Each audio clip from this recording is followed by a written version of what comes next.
Hello guys, आज की video में हम गोल्ड के पिप्स कैलकुलेशन एंड लॉट साइज के बारे में जानने वाले हैं।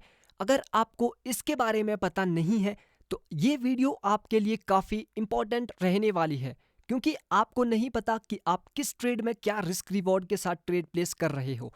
उसके लिए आपको पिप्स कैलकुलेशन एंड लॉट साइज को जानना काफ़ी ज़रूरी है। वीडियो को स्टार्ट करते हैं। सबसे पहले हम जानते हैं कि पिप्स को कैलकुलेट कैसे करें। पिप्स को कैलकुलेट करने के लिए हमें सबसे पहले ये चीज समझनी है, एक्चुअल में ये कोई पिप्स नहीं है, ये पॉइंट्स है।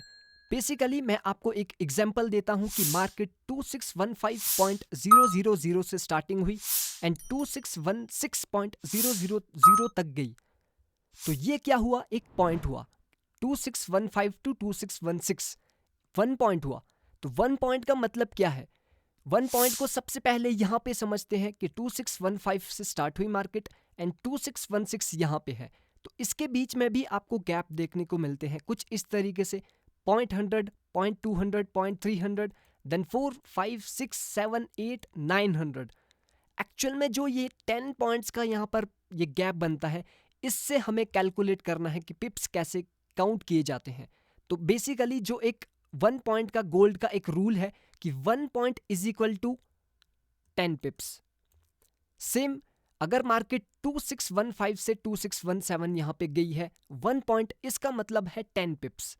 अगर मार्केट 2615.000 से 2615.500 तक जाती है, इसका मतलब क्या होगा? 5 पिप्स। अगर मार्केट सिर्फ 2615.000 से 2615.100 तक जाती है, इसका मतलब होगा 1 पिप्स। ऐसे ही अगर मार्केट 300 तक गई, 3 पिप्स होंगे। 800 तक गई, 8 पिप्स होंगे। 900 तक गई, 9 पिप्स होंगे। अगर 1 पॉइंट कंप्लीट हो गया तो उसका मतलब होगा 10 pips. 1 point is equal to 10 pips. अगर मार्केट 2606 से 2610 तक गई है, इसका मतलब क्या हुआ? 4 पॉइंट्स। यानी 1, 2, 3, 4 पॉइंट्स मार्केट ने कंप्लीट किए। 1 पॉइंट क्या होता है? 10 पिप्स। देन 4 पॉइंट्स क्या होंगे? 40 पिप्स। तो ये है पिप्स कैलकुलेशन जो कि गोल्ड का है। अब हम बात करते हैं लॉट साइज के बारे में, किस हिसाब से हम लॉट साइज को जान सकते हैं। ये है लॉट साइज का चार्ट जो कि मैंने ड्रॉ करके रखा है। माइक्रो लॉट यानी 0.01 लॉट, मैक्रो लॉट उसे बोलते हैं जो कि 0.1 लॉट होता है, एंड जो एक्चुअल में 1 लॉट है उसे हम स्टैंडर्ड लॉट बोलते हैं। तो अगर आप 0.01 लॉट के साथ जाते हो तो आपको 10 पिप्स पे $1 का प्रॉफिट होगा। सपोज इट कि 2613 से आपने 0.01 लॉट के साथ पोजीशन बाइंग की है एंड मार्केट 2614 को कंप्लीट कर देती है, यानी 1 पॉइंट को, तो आपको 1 पॉइंट का क्या मिलता है? 10 pips. 10 pips is equal to $1। तो अगर आप बिगनर हो तो अभी आपको इसका यूज करना है, क्योंकि ये बिगनर के लिए है। अब बात करते हैं मैक्रो लॉट यानी 0.1 लॉट के साथ। अगर आप ट्रेड करते हो एंड आप 1 पॉइंट का मूव कैप्चर करते हो 2613 से 2614 तक, यानी 1 पॉइंट होता है 10 पिप्स, तो आपको 10 पिप्स पे होगा $10 का प्रॉफिट।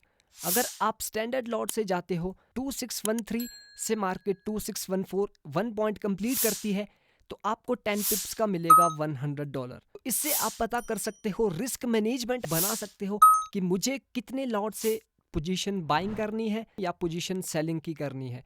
मैक्रो लॉट से जाना है, माइक्रो लॉट से जाना है या स्टैंडर्ड लॉट से। ये थी पिप्स calculation and lot size gold के। अगर आपको BTC के एंड फॉरेक्स के भी जानने हैं तो कमेंट सेक्शन पे आप डेफिनेटली बता सकते हो। आज की वीडियो यहाँ पे ही क्लोज करते हैं। Take care and good bye.